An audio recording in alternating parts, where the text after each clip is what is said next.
Yo, yo, yo, yo, yo, what is happening? Welcome back to another great week of Twisted Transitions. I appreciate you guys who are already in the building. You're here early, but I get the weird feeling that you're not here early for me, because usually you guys take your time and you come in whenever you feel like it. You're like a bad child.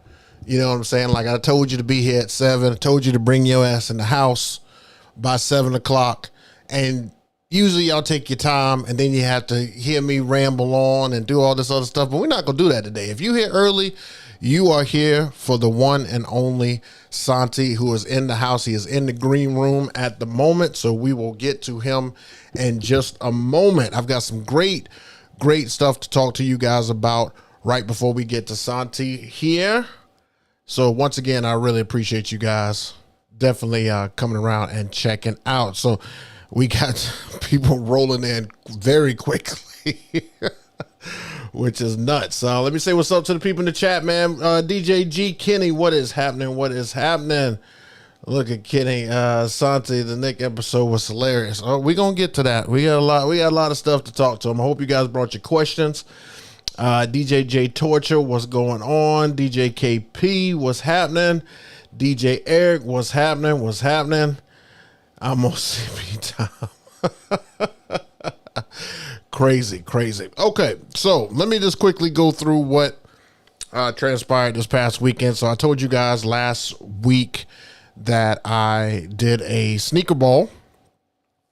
So I had the setup and everything for a sneaker ball. That was kind of my last gig of the month, but because I am officially on vacation for the next couple weeks, thank God, because I have been dying to get to this point. I have been working diligently to get to this point because I have had a gig probably almost every weekend since February.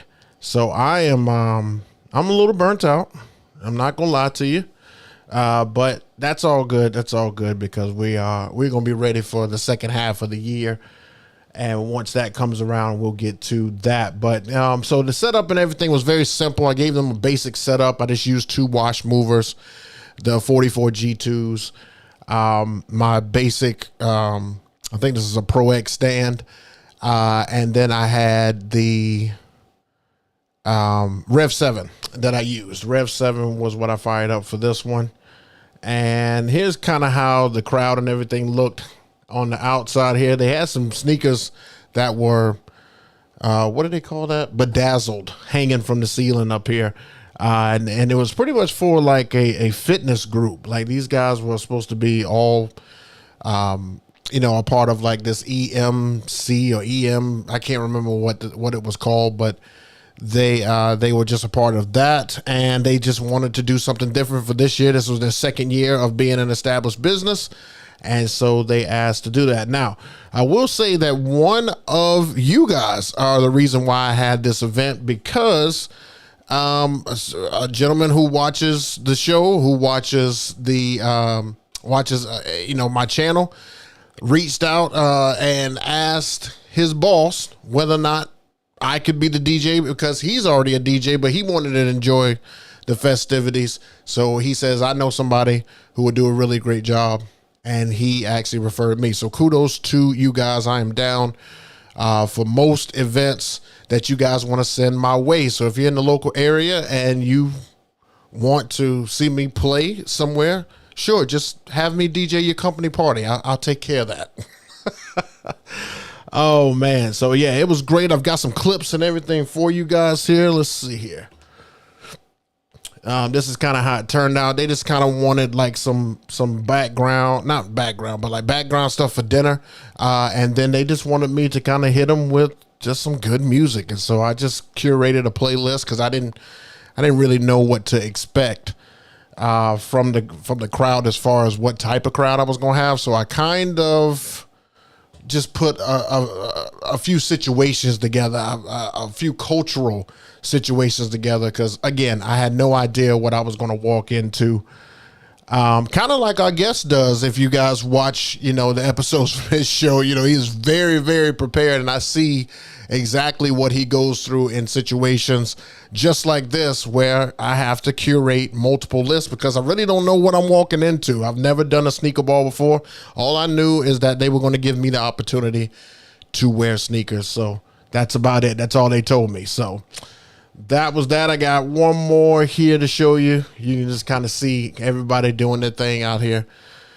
So it was great. It was a great time. I'm glad they had me. And I think we will do something with them again next year, hopefully. So we will have that. In other news, I know that you guys have seen this guy, know that it has come out, and I'm sure you've seen the reviews and everything on it. This is Rain's answer to the Rev 7, and I've looked at many reviews on it, and I can tell you right now, I'm sticking with my Rev 7. I like my Rev 7. There's no need to upgrade if you've already got a Rev 7. It's just a lot more bells and whistles, and it's the latest and greatest. If you come from non-turntables, if you come from not being able to have motorized platters and you don't have a Rev 7, this is an option.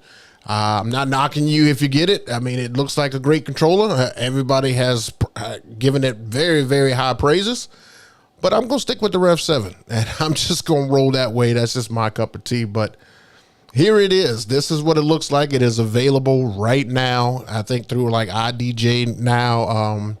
NLFX has it, and a couple of other people have it as well. So I don't even know why they keep coming out with stuff. Well, actually I do, because there's people out there that just continue to spend money, unnecessary money that they've already gotten something. Like if you just recently got a 1000 SRT or FLX 10 or any of that stuff, or Rain 4 or Rev 5, if you've gotten any of that stuff, like, why are you upgrading to this?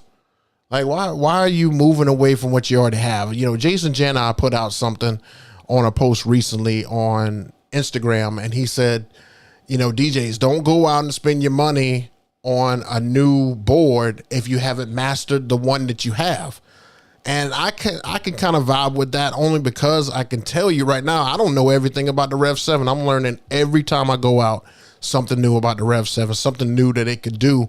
And I'm like, I want to keep it like this. I want to keep learning with this thing. And once I've mastered and done everything I can with it, and maybe it's boring and stuff at that time, then maybe I do it. But I don't see that anytime soon. I learn every time I take out that sucker. I mean, you guys know the headache that I came from. I came from, dropouts. I came from it spinning backwards. I came from a long list of issues, and I still had the same board, and now it works to perfection because I had to work out the kinks and get through it. I could have easily just been like, you know what, sell this thing. I'll just get something else. Save your money, save your money, save your money. Master your craft. That's all I'm saying. That is it. So, all right. I know what you guys are waiting for. So let's go ahead and get to it here. Ladies and gentlemen, he is the creator of 52 Weeks in the Club. He is a teacher of the scratch technique on his IG. He is a force to be reckoned with in the DJ community. If you don't know who I'm talking about the one and only DJ Santi. Wow. What an introduction.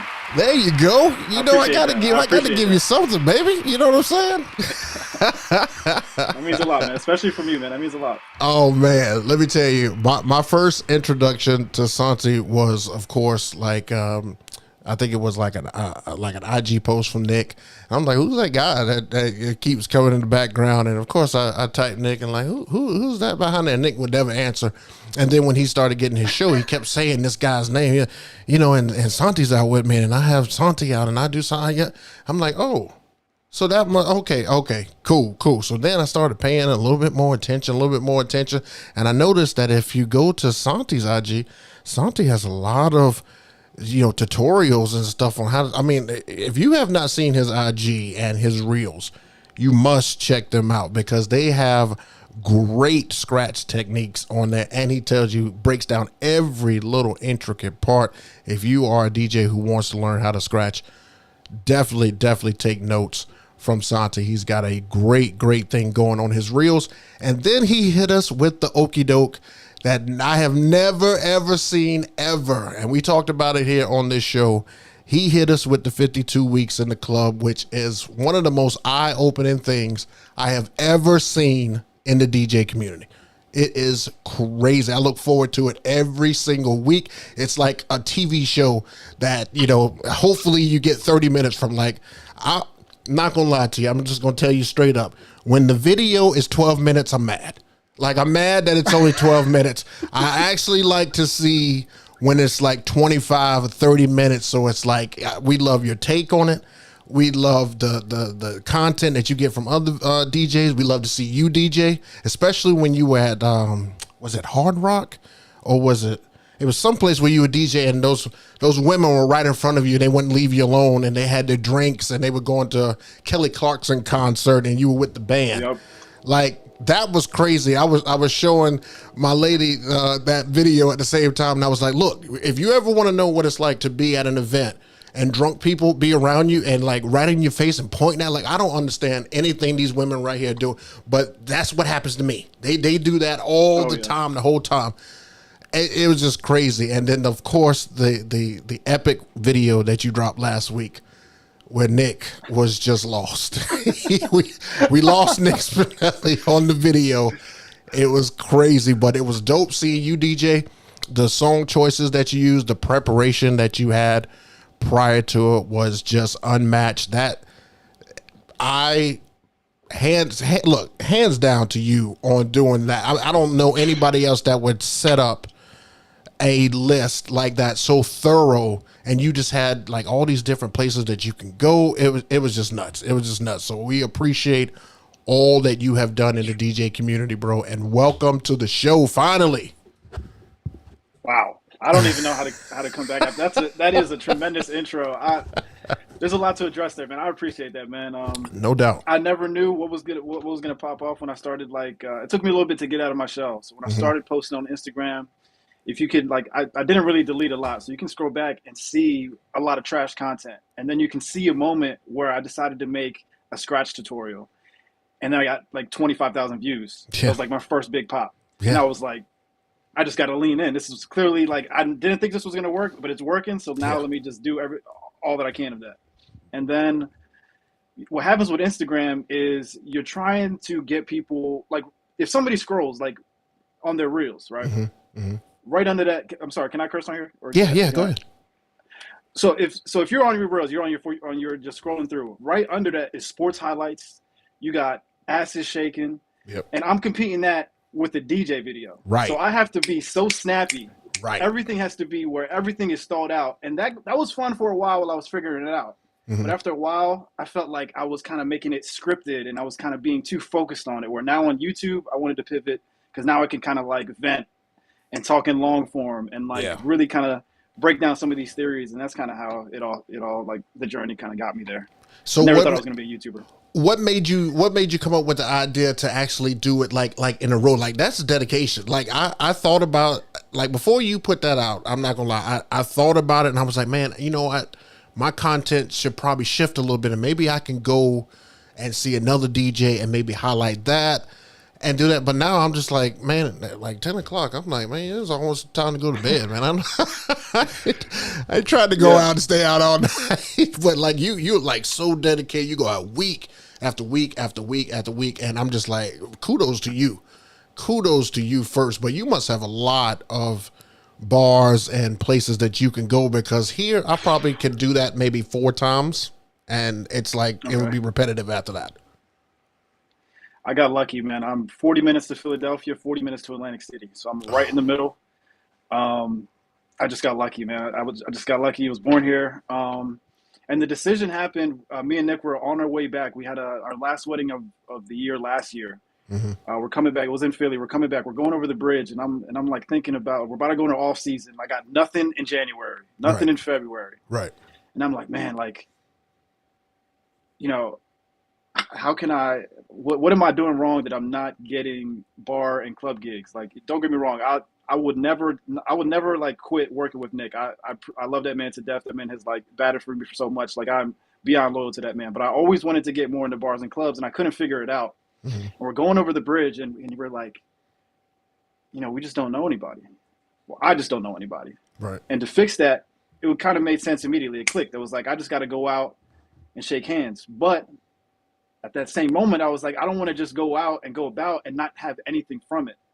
Because like, what if I start going out, start shaking hands, but maybe I'm not good at networking because this was all new to me. So I was like, at least if I do this, let me create a vlog out of it and see what happens with the vlog. That way I can at least look back on how I feel in the moment. And at least by next year, I can see what changed and what altered, and I'll have like a record of what things I need to do to get better.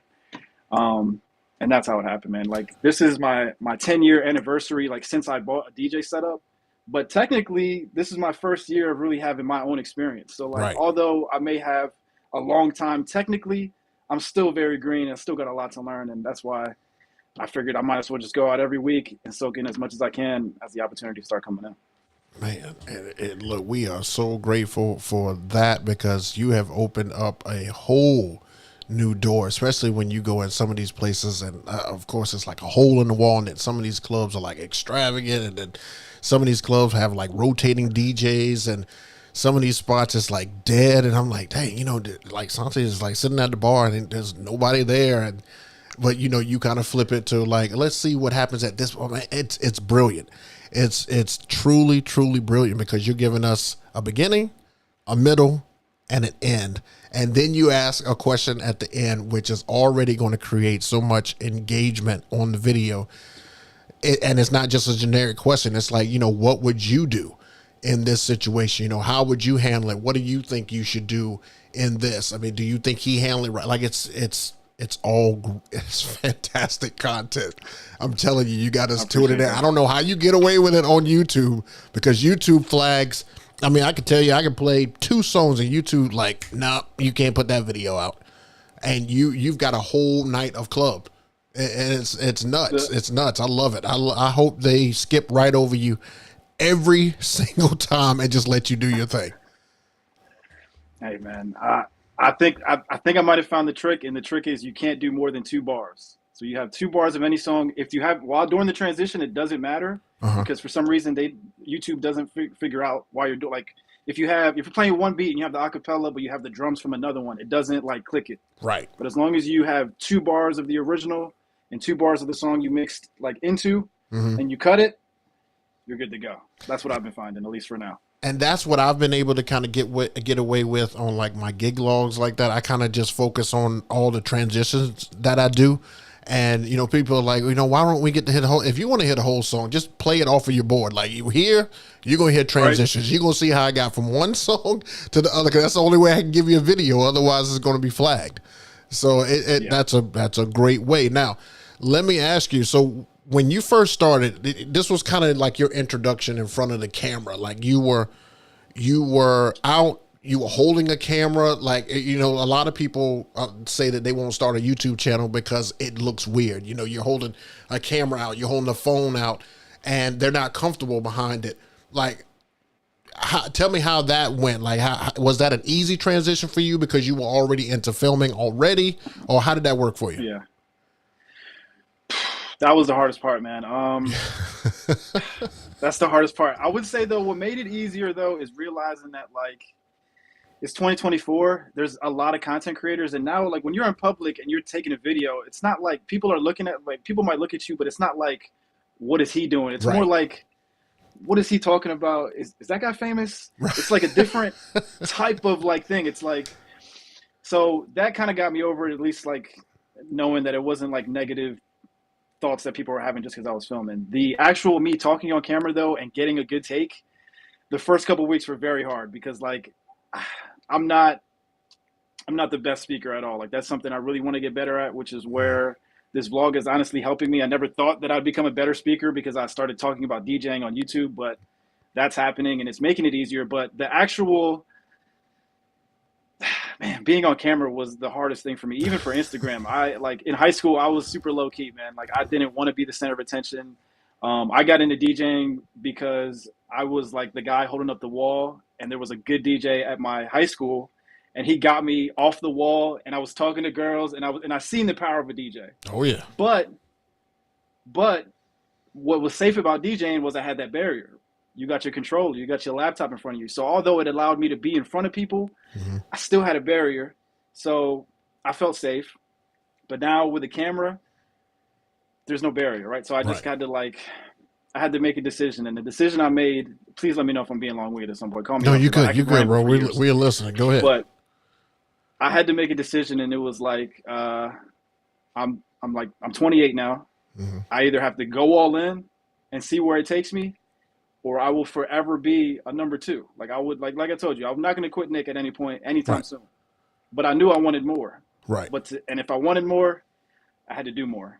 And I just had to jump in. Like when you get into the ocean, it's always cold, It's but it always gets always easier the cold. longer you stay into it. That's You know what right. I'm saying? Like, I like that. I like that. I'm telling you, look, when you are out there, when you're holding up a camera, like I went through that same thing when I first started. Like people look at me and they're just like I would usually kind of like cringe and kind of be like, all right, guys. So today we're gonna, you know what I'm saying, like kind of down, like a little ashamed yeah, because it's like it looks weird. But I totally agree with you. I mean, if girls can get away with it on the dance floor, taking selfies and doing Snapchat and stuff on there, we can get out there and talk in front of the camera and say, you know, what we need to, the point we need to get across. So it just got easier over time, and you'll notice that after this year, you know, of doing it 52 times, you will master that. That would be like second nature to you. Like right now, I could grab a phone, walk outside, and do a whole tutorial on how to do a wedding right outside my house here, and it would be no problem. But before, I couldn't do that. I wouldn't even know what to say. I would be worried that people would, you know, criticize me for using certain terminology, you know, whatever it may be. But like it's just one of those things that have to click. It's almost like DJing. It's like when you first start off, you're just kind of like, you know, touching stuff and moving stuff, but you really don't know how to maneuver or move from one song to the next. And then all of a sudden it just clicks in your head. And then film is going to be the exact same way. And the fact that you use your phone, yeah. That's crazy and stuff too, because you could do interviews with it. Like I didn't even think about that. Like you had your phone and you had one of those DJI microphones, and you could go out and do interviews. Like even the drunk people that you have run into, a lot of drunk people, they love it. And when somebody sees a camera, one of the things that people do now is they're like, oh, how can I be in this? What is this? Like, are you doing like a show? Like, yep. Okay, let me get it together and I'll set up for you. Like, I'm sure you've come across that many a times being in the club. Yes. So Especially yeah, later at the night once the liquor hits you. yeah, oh yeah. I've seen you do it. I'm like, I'm just waiting for you to be like, hey, I'm gonna have to cut her because I'm gonna probably whoop his ass real quick.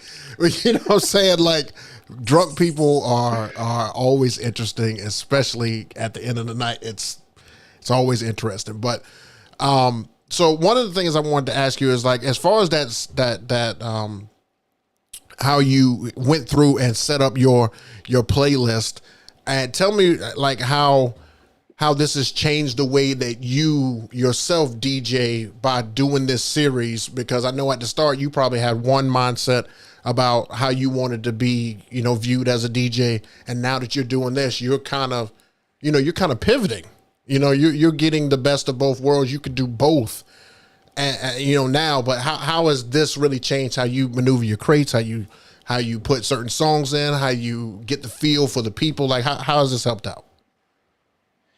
So, number one thing I've learned from this series is that I really, really, really don't know anything, man. I still have a lot to learn in any room that I go into. I found that I can play a hip hop room pretty comfortably just because I have enough music for it. But I still am still working on a lot of my like timing for certain records. Riding, like I don't know if you probably seen the Kiss. Well, you've seen the Kiss vlog because of That was the one with Nick. But Yep. Yep. that day, like I still have a problem because I'm so green that I overthink things in the moment that I wouldn't do in my bedroom. So I make like irrational decisions in the moment that forces me to have bad song selections, and then I'm recovering, and then I'm like, oh my God, what are the people thinking? And then I'm like in a spiral, which is just all negative. What I need to do and what I keep learning the more I go out is I just gotta like have fun, man. And that's hard because I feel like there's a lot of pressure anytime I play somewhere because a lot of people don't get recognition until they have a huge resume. I Hmm. got recognition from making content, and now I'm trying to get in places, but because I have a following, people think that I'm already amazing, Right. where truly I'm kind of working out a lot of the kinks still, and I don't really feel comfortable in any place. But I don't know. It just really told me I don't know shit, man. I got a lot to work on, and it just humbles me that I'm excited. I mean, it humbles me, but it excites me because like I really love this craft, and I'm willing to give every like me jumping onto YouTube, me taking all these leaps. It's really about me devoting my life to this craft and seeing how far I can go. And that's a fantastic point. But do you also realize that when you kind of jump in on the video, like you're telling us your mistake, and most DJs won't even hear the mistake. Like when like you'll say you'll put Yeah, oops, I messed up right here, but like when I'm listening, like if I'm folding clothes while your video is going on in the background, I can hear it because I'm listening to see how well you're doing, but to the regular ear, nobody even know what you're talking about. You'll be like, oh, that was a mess up right there. I probably should have transitioned and moved over to the. People have been like, man, you're doing great. You're doing great. So it's just one of those things where maybe sometimes you may be a little too hard on yourself. And I mean, we know that you are growing. There's not a person who watches you who doesn't fuck up at some point. And yeah, in a big situation, especially wedding DJs. I mean, I messed up on two mixes that I put out earlier this week. I messed up at a wedding that I did I think 2 weeks ago. Just didn't push the fader over, something stupid like that. But I mean, we yeah. all have that. Nobody should be on there criticizing you, but you're going to get some assholes sometimes. That's It's probably gonna going to come. give you hell and stuff in the comments. So I kind of see probably why you do that. I mean, but it's not even just. I just have this really high bar for DJing just because I respect it so much. And when I think about it, like I think like during the AM DJ AM era, there Mm, was like a solid figure that every single DJ knew that there was a DJ that was DJing at the highest level every single night, could play in any type of room. And ever since AM, I almost feel like he was like he had his foot on everybody's neck where you had to be a great DJ. Like right, the bar was higher. right. But since AM, I feel like the bar has gotten lower, especially after EDM taking over during the 2010s, and a lot of it being not open format, everything being the same tempos, like the whole everything kind of I feel like went down a bar. Hmm. And I kind of like maybe it's my internal monologue. I definitely am too hard on myself, but I also feel as if I have to stay that way to make the progress to get as good as I want to be because I don't want to just be like good. And I know that's not like that's probably my ego talking. Like I don't want to be the best of all time, but I want to get as close as I can be. Yeah. Like so Nothing that's wrong how I think with about it. mastering your craft. Nothing is wrong with that at all. I was just saying that you don't have to beat yourself up all the time. You could Yeah, take people. yeah, Most people just kind of take that blow and be like, oh, you know what? I'll just make sure I try a little bit harder. I do a little bit better the next time I have it, and instead of just kind of like, man, you know what? I messed it. God dog, I'm further along than I thought. I'm super behind. This sucks. You don't have to kick your own ass. yeah. I can tell I you feel it. do You're that though. right. You're right, but man, you're I right. know. But sometimes I like that fire, man. It I just it know. keeps me grinding, man. Like it keeps me grinding. Nothing wrong with that. Nothing wrong with that. We definitely want you to keep that fire, so definitely don't extinguish that. I got a couple of questions in the chat here. Let me Let's get throw to them on here for you here. All right, DJ Eric says, hey, what's up, Santi? How do you gauge when it's time to turn up the energy at your gigs? Well, this was the lesson I just learned in my last vlog where I thought, if it wasn't packed, I thought I should wait. I think that anytime you're playing anywhere, regardless of if it's a club that holds 300 and there's only 30 people there, you got to give them the best show possible. So time to turn up, I think past that first hour of you opening, you kind of like that first hour, I'm usually vibing. I want people to chill by the bar and drink. After that, I'm trying to get people to dance at this point. I don't think I'm ever going to make the decision unless it shoots me in the foot at some point and I learn a different lesson. But I have to learn the lesson of this way, where I just pick a moment, regardless of if it's quote unquote time, right, and kind of just go and see where that energy takes me, because I can always bring the wave down if we get too high, right. you know, like, but if I don't go high and it ends up falling flat and people leaving because they think it's going to be a flat night, then they're never going to walk back in the building. Right. So I don't know. I would say after that first hour, if you got people, just go. Don't burn yourself, but make them dance. Kevin Sounds says, yo, Santi, I'm considering going really heavy on reels for a few months. I know you're not looking to book gigs solo, but have you found them to help you grow significantly? It depends what kind of reels you're doing. If you're looking for bookings, I'd really focus on trying to get videos of you DJing. Like, it's almost like a resume of you having a crowd in front of you and you being able to prove that you can make that crowd move. So if you're looking to get into reels in terms to like generate leads, I would only do it if you're gonna like showcase what you can provide. Because I think tutorials and that type of thing is only gonna give you a following like I have.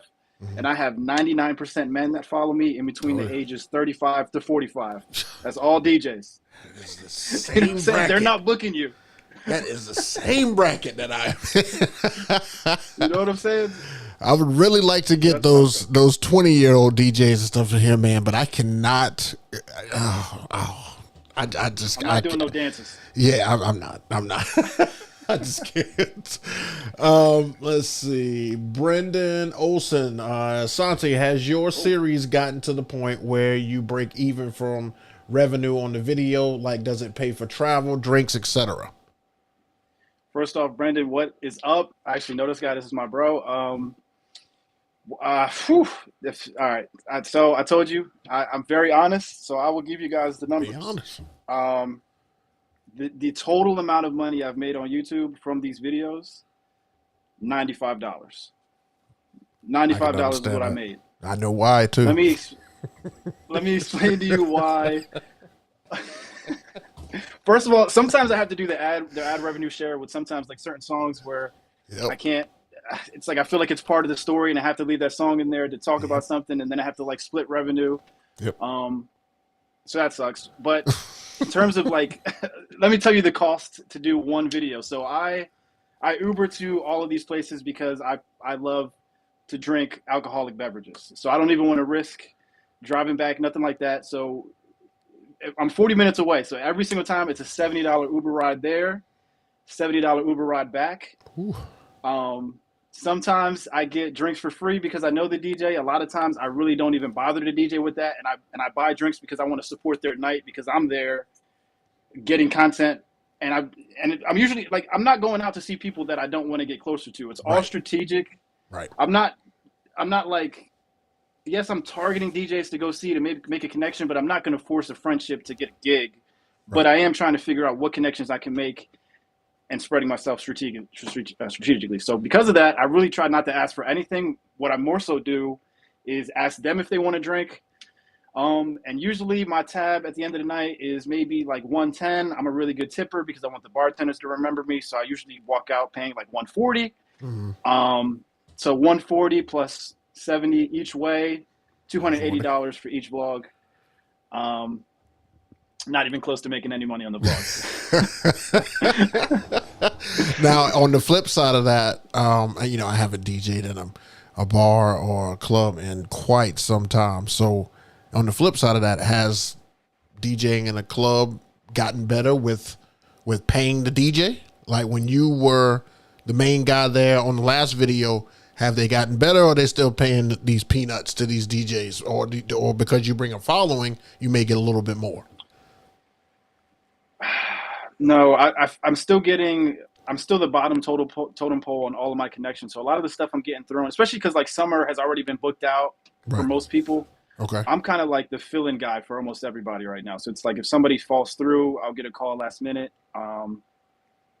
In terms of the rates, though, I don't even feel justified asking for a higher rate than everybody else because number one, I still personally don't feel that great, so I don't want to like shoot myself in the foot by asking for so much and providing not an excellent experience. And number Okay. two, I feel like the only way to ask for a higher rate is to provide the club with value, and the only value you can provide to a club is bringing people. I True. don't know why in my mind I have a magic number of 25. So I just want to figure out how to bring 25 people to a club every single time I play and be good enough that anybody that walks in that door does not want to leave.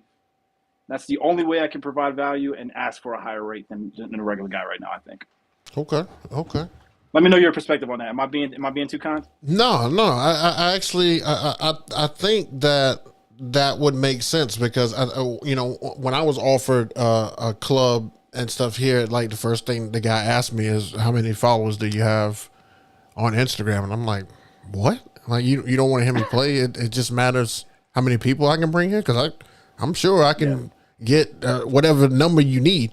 And he's like, "Well, I just want to make sure that if you bomb, at least we get the numbers from the people as far as entry, drinks, all things like that." And I'm like, "Oh, so this is more about popularity. So if you've got your name somewhere, that's the DJ you want in here. You don't care if they are great or just good, mediocre or whatever.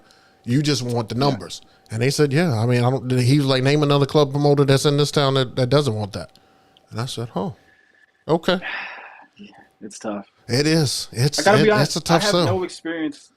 I have no experience working with a promoter, so maybe that would be something different. Like I'm usually kind of working either directly with a DJ or through like a booking agent type thing. Mhm. So I wonder if that would be a different dynamic if I knew a promoter and they see my following. But um, I don't know. I've never tried to target a promoter.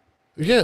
Now, let me ask you this: when you That's kind of interesting. target the DJ and you go in there and you're rubbing shoulders and stuff with them, like I'm sure on the first introduction you're not like hey, how can I get in here?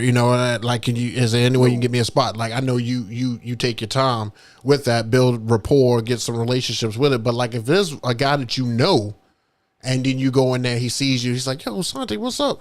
And you come in there and you be like, what nights and stuff, do they have any openings and stuff here? And like, do they have kind of like hookups to be able to do that because they know who you are and they'll just talk to the main guy who runs the club? Like, how does that work? No, it's very weird because although I'll meet a DJ and I'll talk to a DJ, they also don't know if I'm good enough to play in this room. Like Really? I have two reels of me that I've posted of live. I have Okay. no mixes live, which I have to fix.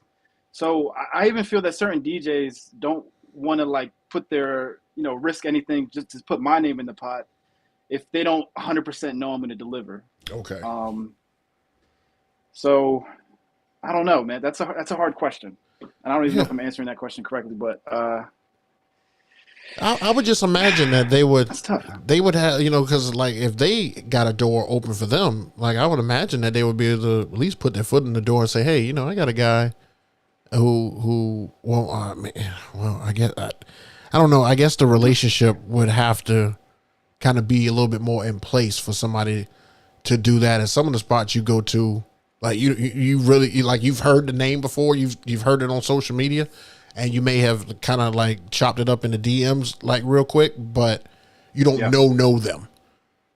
exactly. You know what I'm saying? So I guess I can see that. So maybe this is like you doing the lap around, and now people are like, "Okay, you've played here, you've played here, you've played here. Okay, well, yeah, we'll give you a shot. Why not?"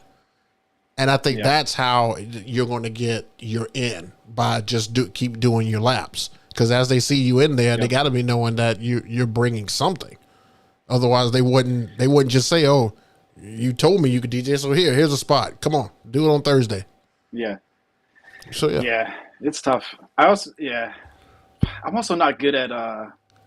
I don't think I'm good at networking yet. Like I just because I go out and I talk to the person, I don't know if I'm doing the best job because I'm a person I really don't like chilling in the booth. hmm I, I find it weird because, especially because I'm filming, a lot of times I take notes in the club.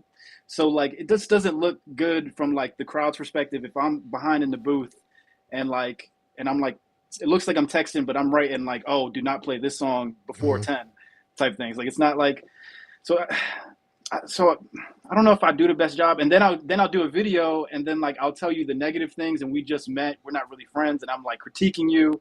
So sometimes I feel like maybe it's hurting some relationships and some people appreciate the true critiques. But like you said, I just got to continue to make these rounds. Slowly. Yeah. Every single club I've been into so far, I've pretty much been playing at it for my first time. So I just got to make good impressions, continue to make good impressions. And, you know, by next year, we'll see what relationships I truly have and which ones, you know, are real. Yeah, because right now it's just weird. I would say that you are definitely advertising for these guys. I mean, because initially you're like, so tonight we're going to go check out this DJ here, and you put up his social handle and everything. So it's like, I mean, there's your advertisement right there, and you know they can expect that from you if they know you're coming, and they can highlight you or they can return the favor and come out. Maybe inviting them out to the night that you DJ. That's kind of like a vice versa. Have them up in the booth. Right. Chopping it up, being at that club, seeing if they can come. I don't know. That's just an option that maybe that you can kind of return the favor to them, and maybe that kind of opens the door a little bit more. Like, oh, okay, Santi, you cold. Okay, let me see what I can do over here. You know, because you don't know who knows who. Yeah. So one of those type deals. Let me see here. Got another question here. Sorry, guys, I'm gonna catch up in the chat. I promise. All right, Benny Blanco. He asked, what DJs inspired you to become a DJ? Well, the first DJ that inspired me is the DJ from my high school. He is humongous now. He was actually recently on Road Podcast. Please check out the episode. It's DJ Flygerian. Okay. And we graduated the same year. Went to the same high school. He ended up going to Rutgers and being like a big DJ at Rutgers. I believe he ended up getting a job and moving to New York, and then he started going nuts in New York. He's created like one of the biggest Juneteenth parties, I believe, like on the East Coast. Maybe like it's a humongous party. DJ Flygerian, please check him out.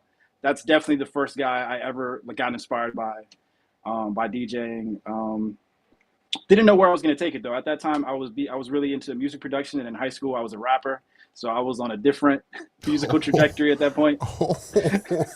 I still have my favorite song on my SoundCloud. If you want to scroll down, it's called Toast. Yo. Still got the bars on there. Yo, please go check that out, everybody.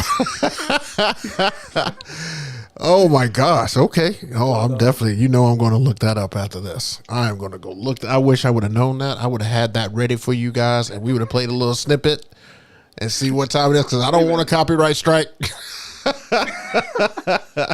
I would have gave you the rights. I wouldn't have sued you. But that's hilarious. Oh my goodness. But who else? Then DJ AM. Nick Spinelli actually showed me DJ AM. Before I met Nick Spinelli, I kind of really was looking up to like the radio DJs at the time. Cosmic Kev, Diamond Cuts. Those are like Philly radio DJs. And I was too young to go to the club, so I didn't know what was happening on the club. So I looked at the radio to kind of give me inspiration of how to play. Stumbled upon Nick by accident. That's a whole nother story. But he introduced me to AM, and that kind of changed my life, because I realized that this DJing thing isn't just about blending music. Like, it truly is an art form, and this is an instrument. And it just changed my perspective on it. And from there, I got into Craze and A-Track, and they kind of changed my life and showed me a whole nother avenue of what's possible, which got me into scratching, and then that's where I'm at now. All dope DJs. All dope DJs. Man, ooh, you got some heavy hitters on there.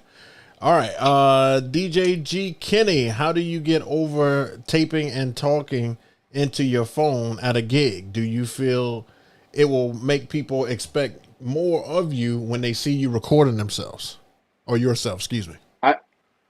I am very conscious of that, especially in places I'm playing for the first time. So like, if you notice, a lot of my takes when I'm talking like live in the moment, like at the place, it's right before I walk in, or I sneak away to the bathroom. So I really try not to do it right in everybody's face, because that is drawing attention to myself that I really don't want to give, because I don't want anybody to be like, who the hell does this guy think he is? I really want to be super low key. I want people to walk in and be like, is he gonna play Bad Bunny all night? Like, what? Who is this guy? And then I surprise them with something that they never thought I was gonna play. Like, I'm really big into trying to break whatever first impression you had and wow you with your second impression, kind of, sort of. And just so you know, while when you're DJing up there, like I'm listening for tracks that I don't normally play, and I'm like, oh, you know what? I forgot all about that song. Yeah, you know what? I like the way he transit. You did one transition. It was with Kelly Clarkson.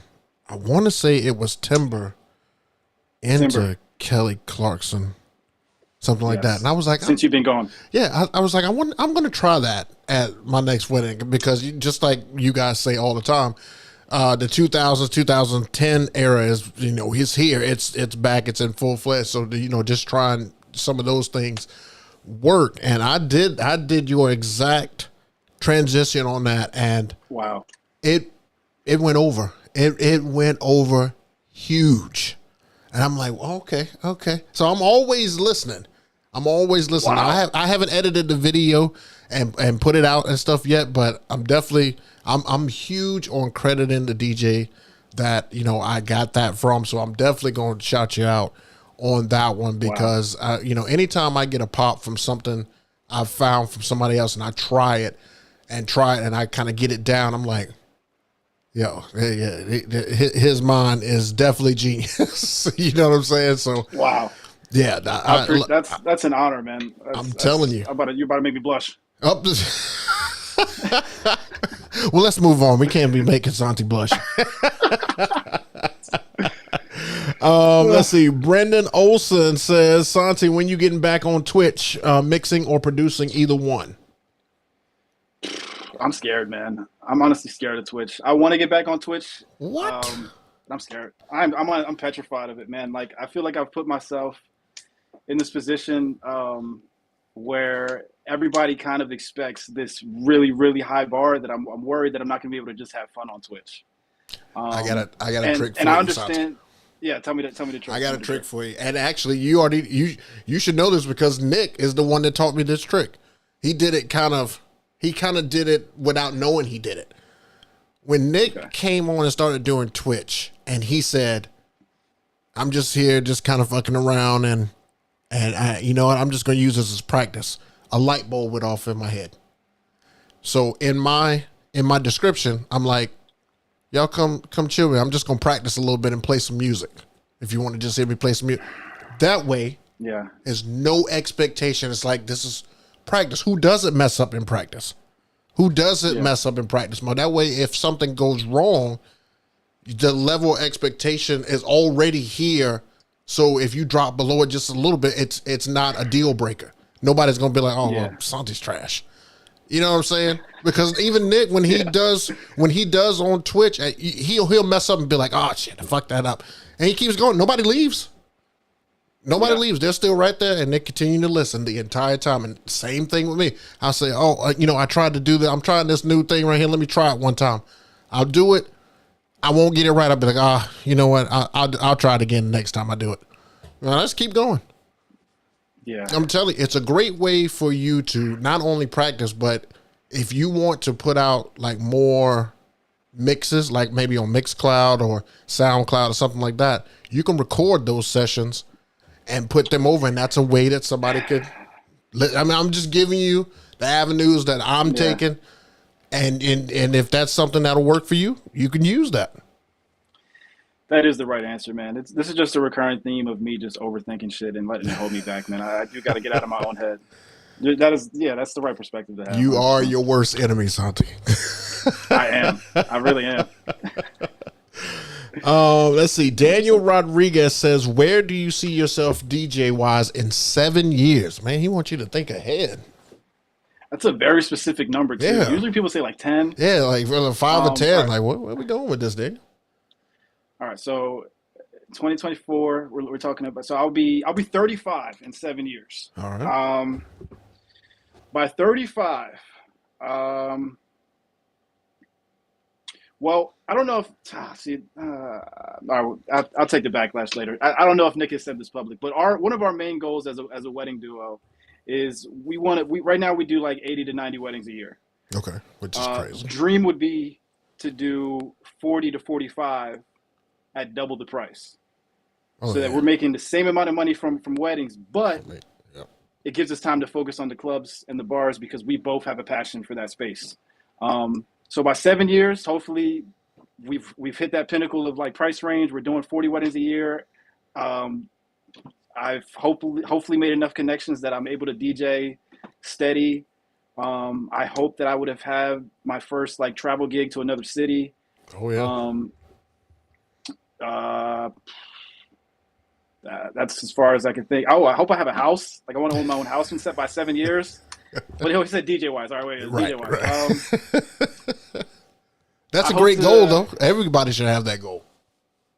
Yeah, that's pretty much it, man. I'm really basic, man. I don't want to be famous. I just want to like be a working DJ and like be able to provide.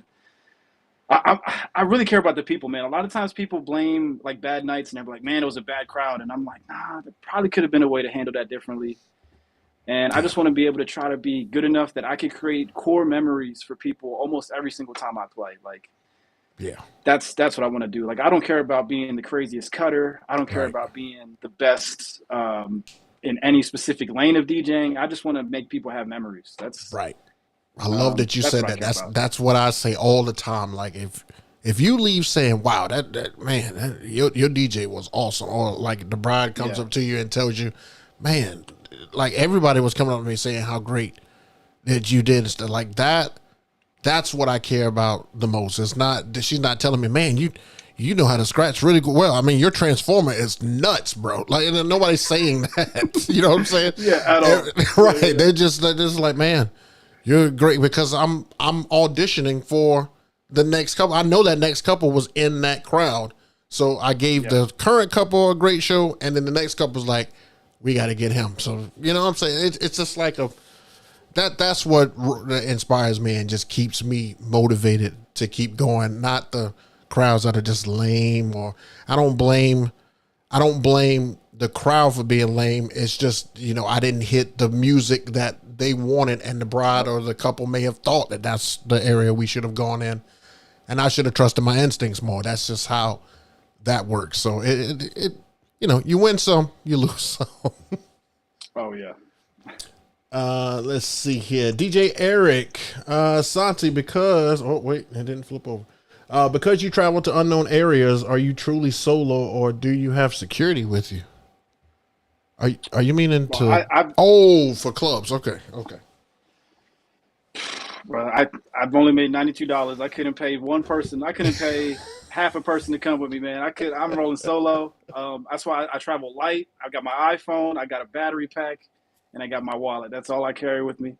And you know, if there's a problem, somebody could get these hands. We'll find out who's the winner. Somebody's gonna get these hands. Somebody's gonna get these hands if there's a problem. Hey, we waiting for that one. We waiting for that. When that vlog comes out, I was like, yo, I had to give this fool these hands. I'm like, ooh, that's gonna be a good one. Pat's Tech Review says, me being a pretty new DJ, what advice would you give for practice and song selections during sets?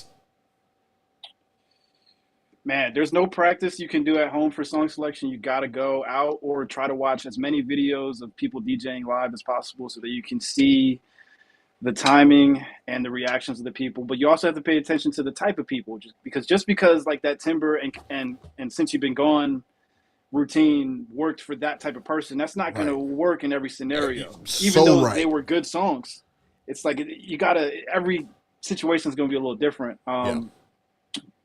So song selection, I would say you got to kind of like try to go out when you can, even if it's once a month, man. Like try to make a day, even if it's a Thursday, because what you're going to find on a Thursday or even a Monday is you're going to find that DJs are most likely going to play it.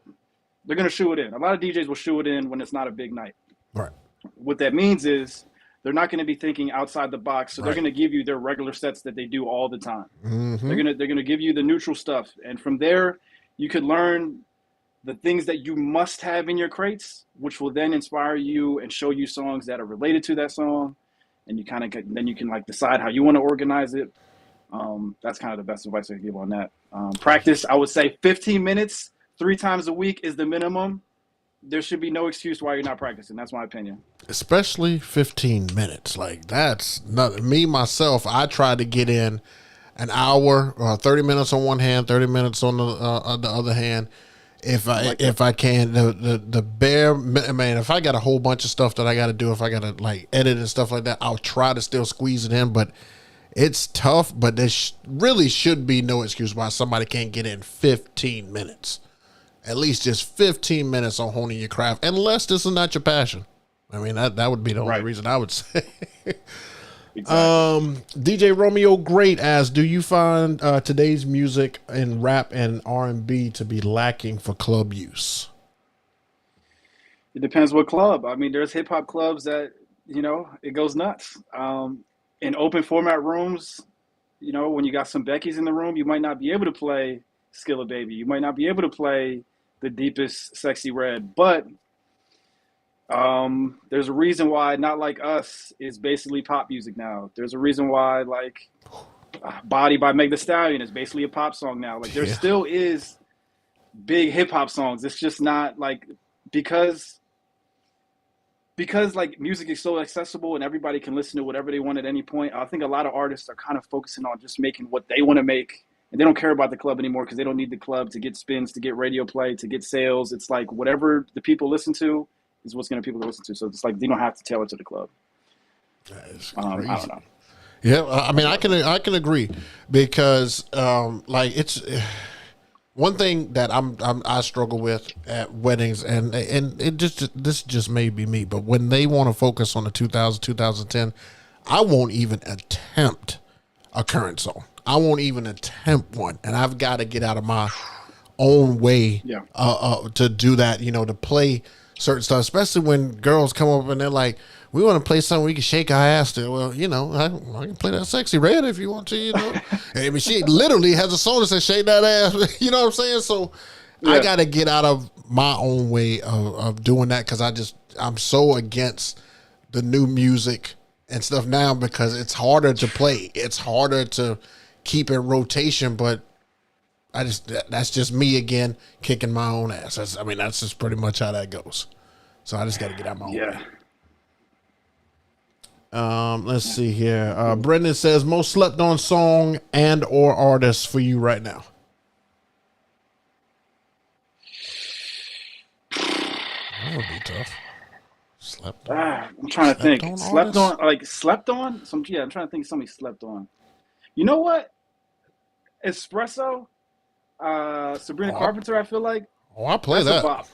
That's a bop for me. Yeah, that's like that one. What up? Please, please, please. Yes, I think that's also Sabrina Carpenter. Yes, that's another bop. We talked about that on this show. On. Birds of a Feather is like a song I've just tried recently as my first song, and it kind of felt like a good starting vibe. Obviously, you can't play that when people are dancing, but no, I love that song for some reason. Yeah. Damn, I slept on. I'm trying to think of. You know what, Tinashe, that song "Nasty," her new song. Have you heard that one? Oh, that was on one of my that was on DMS recently. Yes, I have heard that one. Again, I may have to go and listen to that one again just to see if I'm able to put that in any type of rotation. Because like that song, what's that song? Like I'm just starting to pull out like the scissors and all that stuff. Okay. But your series has helped me pull that out because before I was like, where the hell am I going? I can't play this music. You know what I'm saying? So I'm trying to get out of my own way with that.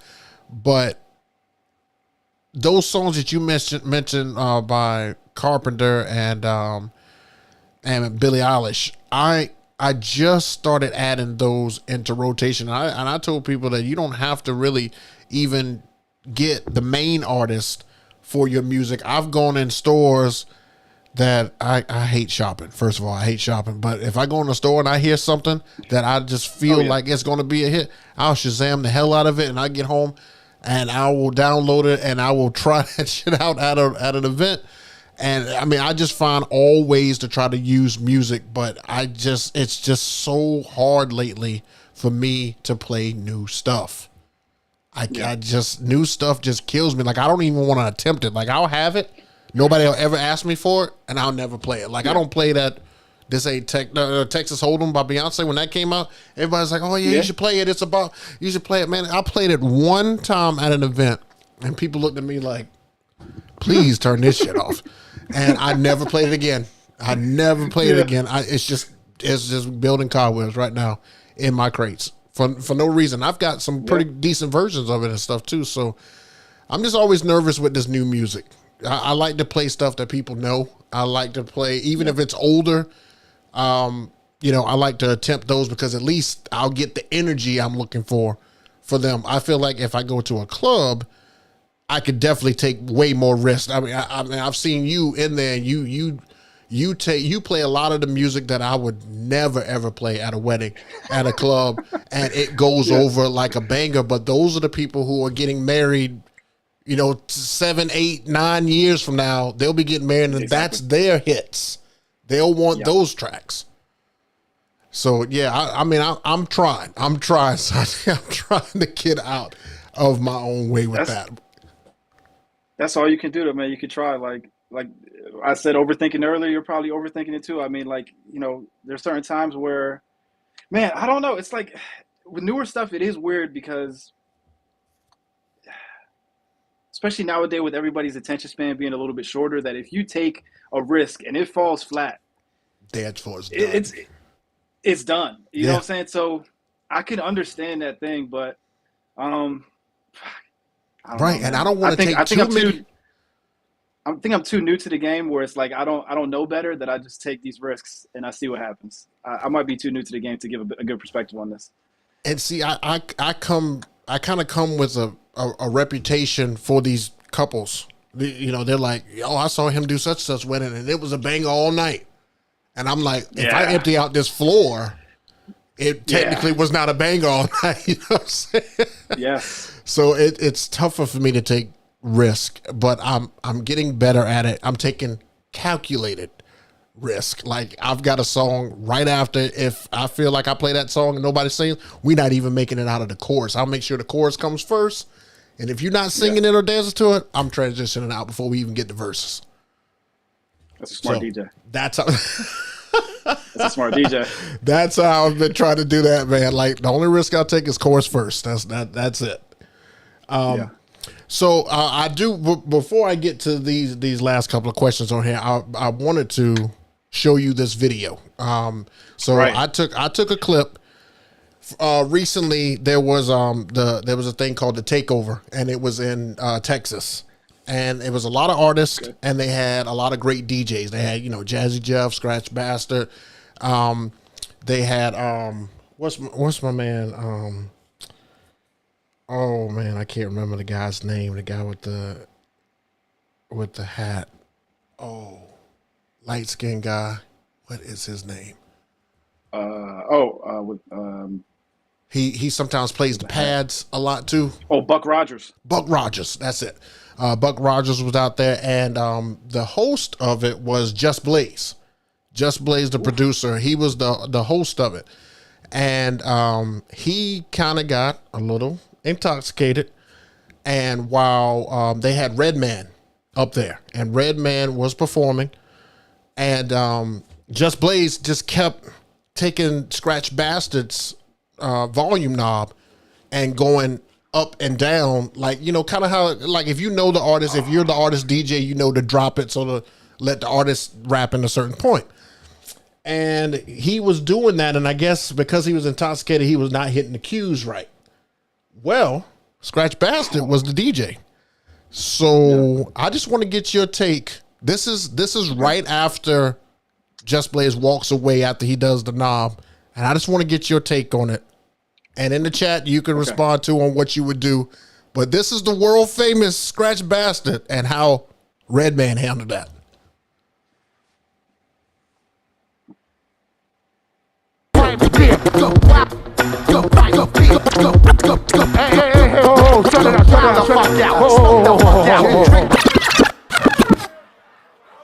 One thing I don't tolerate is my show and lyrics not being on point because of the fucking DJ. Fuck the bullshit. I don't play no games when it comes to the stage. Let's get this shit right. And don't let me have to go back to you again. Whoever doing it, I don't give a fuck. I don't play with this mic and I don't play with this stage. Let's get this shit right and bring it back for the first goddamn round again. Let's go.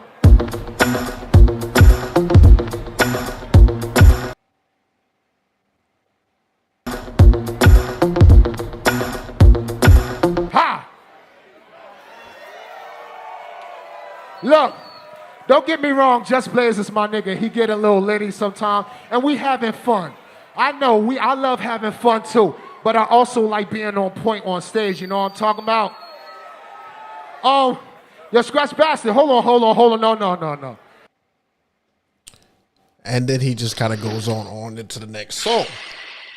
So we've seen this, you know, last year, I think a couple years back, you know, there was another big artist, and he got mad at the DJ, and you know, and I guess you kind of understand because he's not a well-known DJ, but this is a well-known artist. But now we're talking about a well-known artist and a well-known DJ, and it really wasn't his fault. It was the other guy's fault that was happening. But like, I guess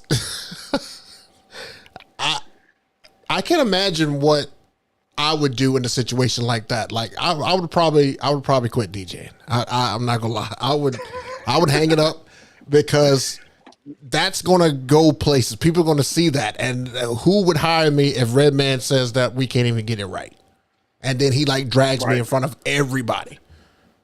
You know what I'm saying? So I wanted to get your thoughts on that clip because I saw that, and I just, for every DJ, my heart sank for every DJ when he did that. Yeah. I think the altercation you're talking about last year was with Wiz, right? With the DJ. It was like in Vegas. I think so. Yeah. Yeah. I do remember that altercation. But for this one, I would say, to be honest, a lot of respect to Scratch Bastard because like he didn't let ego get in the way. He immediately said, "You know what? I think he said, you got it. Is what I think. If I read correctly. And then, you know, the show went on, but." What I got to say about that is I really don't understand why artists that big aren't traveling with their own DJ, with their own set, with it all planned out, with it like, or if Redman, if you like to get the show right, why don't you have a big old track with all the songs in there where the DJ is kind of like just there for show essentially? And I'm not even for DJs faking the funk or whatever, but at that point, you're not even in the front of everything. Redman, like the artist, is what the show is. So if you're behind a DJ setup and you're playing a pre-played track that has all the songs in there, but Redman knows everything, like that's a better situation than that where you're like, I don't know. That's just nuts to me. I don't know how Scratch Bastard got that gig, but I think like DJs that work with artists, that's a completely different lane. Just lane. Like if you're DJing for like a sports team, that's a completely different type of DJing. Like, so I don't know, man. I don't know why he took that if he wasn't fully on board or knew exactly how the show was going to go. Obviously, I would probably take it if Redman was like, yo, I want you to be my DJ for the night. I would probably do it too, even though I have no experience. But I don't know, man. I just think like Redman could have did something differently. Right? Yeah, so it's like tough, man, because it is. And let me just preface tonight. So Just Blaze had they had two DJ setups out there, and then you just kind of rotated as DJs. So before Redman came out, they had Jazzy Jeff was over on the table that was over here, and then he left because a guy who was going to be DJing for Havoc for Mobb Deep was going to put his stuff over there, and Scratch Bastard had to finish with Redman, and then he was going to let another DJ rotate, and that's kind of like how that rotation was going to happen. But it wasn't like a surprise to Scratch Bastard. I mean, he knew he was going to do that, but yeah. I guess because the other guy kind of messed him up. Like I was actually getting frustrated watching it when I saw Just Blaze kept doing that because it looked like he was in the way. It looked like, you know, he was doing the most in that area, and like somebody needed to be like, hey man, just let the DJs do what they got to do. Yeah. Because when he calls him out like that, he making Scratch Bastard look like an ass, like he don't know shit. Yeah. And you're right, Scratch Bastard, he handled it like a professional. But after that, I would have been pissed at Just Blaze because you know what I'm saying, he disappeared after he did what he did. But I wonder, would he talk to Jazzy Jeff like that? Would, you know, if that was happening to would he say that to Jeff? Like, That's an interesting perspective. I don't know. So like when you're doing those clubs and people are up there with you, and you know, our artists want to talk on the mic, because I see this all the time. Those guys who want to talk on the mic while the DJ is going, you know, they got their finger on the knob and they're like, "Hey, yo, I'm talking." You know what I'm saying? Doing like that's the most aggravating thing to me. Like, I don't want to DJ if somebody's doing that. I don't even talk on the mic, let alone let you talk on the mic. You know what I'm saying? I agree. Yeah. Like that absolutely sucks. But like if somebody, like if I guess if there was an MC at your event at a club, are you comfortable with them doing something like that, or you know, talking over that, or touching your board while you trying to DJ, or telling you, "Yo, Santi, run it back real quick"? That I don't even like running it back. Right. I personally hate when DJs do that, man. I honestly hate that.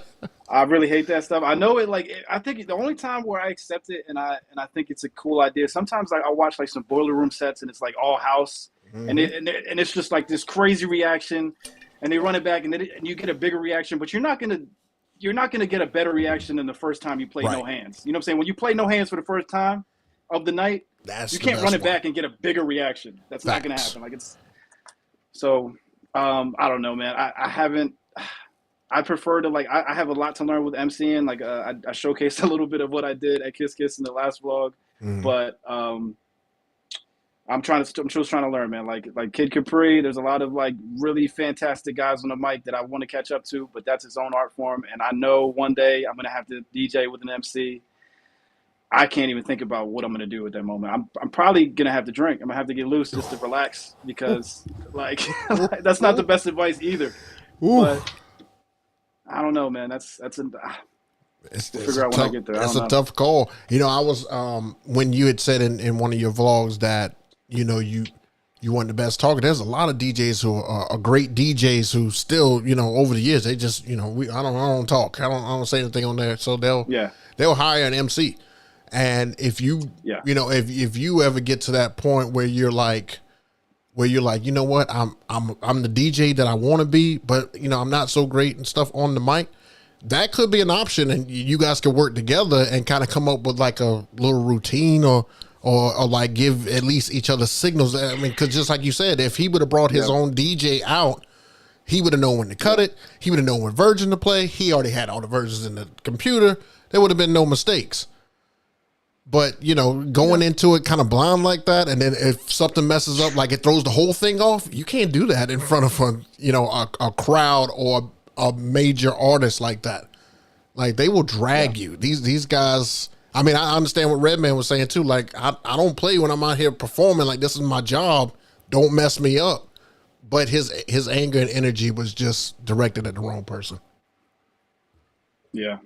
That's an ego thing too, because I almost wonder if he just wanted the crowd to know that it wasn't his fault at all. It's like, it's not me that's off. Look, it's this guy. He's pointing the blame. So I don't know. I don't know Redman, so I'm just speculating. You know, but, True. You guys make sure you let me know in the comments if you're rewatching this or if you're watching this now. Like, you know, what would you have done in that situation? I mean, you agree with Redman, and you I mean, do you feel for Scratch Bastard? Like, let me know what you think about that clip. I just saw that and I was like, this is the perfect clip to talk to Santi about, because I'm sure, you know, having people around you constantly, like those drunk ladies from the Hard Rock or where you were at there, you know, if they spill something, like I was sitting there, I rewound one part because the girl literally was trying to get your attention because, you know, you were looking down your focus, and she took her drink and put it out there like, hey, pay attention to me. And it was like a whole drink. All she had to do was spill a little bit, and that was a wrap.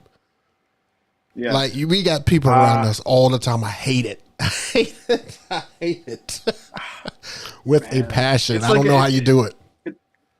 It's a bittersweet thing, man. Like, that's why you got to have Apple Care. You can't skip out on the Apple Care. You got to make sure that way if somebody pours a drink on you, you can get the MacBook fixed or get a replacement. But I I kind of love it, man. I kind of love it. Like, it's definitely risky, It is. but the closer I am to the people, the more I feel like I'm able to read you better. Like, it's all like, if I can really see, like, man, if I can almost touch you, I can definitely read you better than if I'm like 30 feet away. You know, like, I feel like I'm better that way. But that might be because I'm used to, like, a lot of this experience that I've gotten working with Nick. Like, we're always, like, if you know, at wedding dance floors, you're right in front of them. Right there at them. So that's my preference. Whereas, like, now when I go to the club and I'm like, damn, y'all are so far away, I can't even like, I can't even hear you talk shit. I love it. I honestly love when I'm like close to the people and they're like, oh, I hate this song. Because then it gives me an insight into the crowd of like, all right, this little pocket of group doesn't like 2010s EDM. Maybe they don't like the Avicii stuff. But then I remember, okay, wait, but you were the same person that was vibing when I was playing, just to use like Lobby Bar as an example. You were the same people that were vibing when I played Want to Dance with Somebody, Whitney Houston. It's like, all right, so now I understand, like, you like pop, but you're not trying to go too modern. And then from there, you kind of can, other than me, I'm the only person that usually goes out by myself. Everybody usually is in a group of people. So like, if you could start figuring out each little pocket, and then you could kind of create a Venn diagram of like the songs that meet in the middle. Yep. And that's how you're able to get a room together. So that's why I like being as close as possible. I agree. And, you know, that's probably just another one of those things. I guess I've had too many bad experiences with people being too close because, you know, they don't know how to stay on their feet. You know, they want to dance with their back right at my stand. And you know, they've been drinking. So all it takes is one stumble, and the first thing they want to grab is my setup. And it's just like, I've had that happen one too many times. So my PTSD is so bad that when somebody's close, I'm like, hey, could you guys just take a few steps out, just please, a few steps out, because I know what's coming. Like, you guys don't know. I know it's coming. Somebody's going to be jumping. He's going to probably twist his ankle. He's going to fall back. And guess what? Nobody's going to catch him. Everybody's going to look at him. He's going to destroy my shit, and he's going to walk and go home. And now the bride has a new bill. So it just sucks, man. I can't stand it. Like it just, even when I see it on your videos, it gives me bad PTSD. I'm like, oh, I know Santi is probably cringing right now. That girl's holding that drink. Oh, it's bad. But then when you're in the club, it's like, yeah, this is great. Yeah. I'm over everybody. Nobody's up here. Give me my space. Let me move. Like, that's my kind of thing. I'm the opposite. I'm the opposite. Total opposite. I'm the opposite. I'm the total opposite. I'm like, if every club was set up like the Boiler Room, I'd be so happy. Like, I would rather have people as close as possible. That doesn't give you anxiety, like everybody right around you. Like, if somebody pushes the person that's behind you, they're going to bump you. That doesn't, like... That's why you can't skip leg day. You can't skip leg day. You got to be sturdy. You got to be sturdy in that booth. Oh, no. I'm pissed. I am pissed. You let somebody bump into me while I'm trying to mix, and don't ask me for a request when I'm in the middle of a mix. Like, I'm literally been waiting for the point in this song to mix, and somebody's like, hey, or they take the glow stick and hey, pay attention to me. Yes. I will throw this whole board at you. Like, if you don't move that damn stick. I hate that. Yeah. People just give me anxiety. I'm not a person who has anxiety at all. Like, I'm great in atmosphere. I'm a extrovert. I love to talk to people. I love to be around people. I just hate being around drunk people. Drunk people are unpredictable. And they never see fault in their ways. Oh man! Well, you know the thing about drunk people though is the drunk people, they're never thinking too far ahead. No, so you gotta understand, like, so you know they're in the moment. Yeah, so you definitely. Kind of like, as long as you're less drunk than them, you can kind of like predict their next move. Is kind of how I look at it. I don't know. Kudos to you, because you've got a superpower that I have no idea about. I've never been able to predict it. All I know is you're going to do one or two things. Either you're going to turn around and try to get my attention, or you're going to fall into my shit. That's the only two things that drunk people are good for at events. That is it. And they prove me right every single time. Gotcha. Every time. Oh man. Oh well. Let me just tell you, I have definitely appreciated you being on here tonight. We have chopped it up. I had a great time.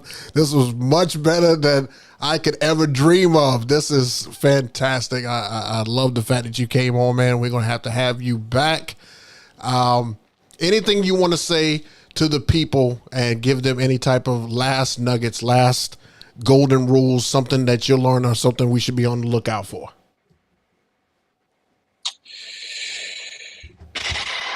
This is nothing I'm bad at. I'm bad at plugging shit. It's okay. It's okay. I don't know. Take I it. think if I could give you guys one little nugget that kind of changed everything for me, you just got to take the jump. If you're not ready, that's totally fine. But take the jump and document that journey, because right now in social media, like there was a time where you had to be polished and have already like reached a mastery level to get people intrigued. But the truth of the matter is, I feel like, and I noticed this with a lot of content, not even just DJ content, is people enjoy a process. They like seeing something, even especially when it's not at the top, because it's more relatable. Yeah. When I say that I bomb at a club because I'm overthinking, there's how many other DJs have done the same thing, but nobody talks about these things. Facts. So that's why I feel like if you're just able to be you and be honest, you're going to have a unique perspective, because like you are you. Like you can't try to be anybody else. But you. Be you, provide that perspective, and you're going to find a like community that likes the shit that you like, man. Like, facts. For me, it happened to be that I am a DJ nerd and I want to be great.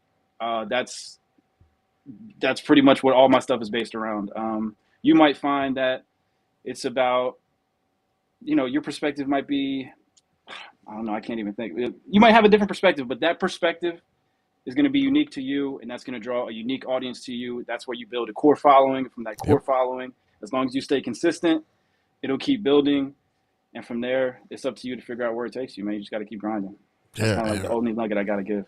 And Santi, you are definitely an example of that. I mean, every word that you have spoken, you have not only just spoken it, but you are a real life testament to it. I mean, that is exactly why you are where you are right now, because you have put all of those practices right into play, and we've seen your journey. We are enjoying your journey. Please continue. We hope that you don't get sick one week. Oh man, we are hoping. I know that one week you got sick, but we're hoping that you don't get sick or anything, bro. Like we want you to just keep growing and keep innovating, put out great content, because that is exactly what you are doing, and we learn from it all the time, bro. You have no idea how many people you inspire when you put out these videos. You just got to put it out there. I appreciate that, man. That means so much, man, because you got a different perspective, man. You got years in the game, and you understand DJing. So like for me to still be up and coming and get that respect from you, like that shit truly like means a lot to me, man. Seriously. Bro, and I cannot thank you enough, man. I really appreciate you doing this. Appreciate you coming on through. We got to have you back, man. Let's do it, bro. Let's do it. Let's do it. All right. If you guys want to follow Santi, his handle is right there. Wait, there at the bottom. Wait, my hands are always backwards. Right there. His handle is right there. Check him out on all platforms. He's got a YouTube channel, IG. That's where he posts the most at. And then catch him with 52 Weeks in the Club. You guys, if you haven't started that series, please go back and start from the very beginning and catch up, because it is only getting better. Trust me. Trust me. That, man. I mean, thank you, man. No problem. No problem. All right, ladies and gentlemen, big round of applause for Santi. We'll see you later, bro. Appreciate you, man. Oh, man, I just cannot thank Santi enough for coming through, man. I really appreciate him doing so. I told you guys we're going to keep these guests rolling and rolling and rolling. Now, a couple of housekeeping things here just to let you know. Next week, we will not have a show next week. I did not realize that 4th of July was on a Thursday. So I'm going to cancel the show next week and let, you guys have your time and stuff. You know what? I actually may do a Wednesday show and jump in on Aaron's time, since Aaron likes to jump in on my time. Stay tuned. Make sure you follow on IG and and on YouTube, because I'm going to be posting if I'm going to come up and do a Wednesday show. Right now, I'm not planning for it. I'm planning to be off next week. It's technically just my complete off week this week, and next week I don't have anything to do. So I am just trying to catch up on some content, catch up on moving things and getting some more stuff out. Speaking of content, I have recently put out 2 mixes. If you guys have not seen them, they are currently on Mixcloud. If you want to check them out, I got 2 new mixes out for you guys to see, and I just put them out earlier this week, so definitely give them a view. Use them for your barbecues if you want to. Make sure you hit a thumbs up before you exit out of here today, and we will see you. If we don't see you next week, we'll see you the week after. If you've got events, make sure you knock them out the park. We will see you guys soon. Make sure you live in to strive, not to survive. Have a great 4th of July. If I don't see you again, people, I'm out.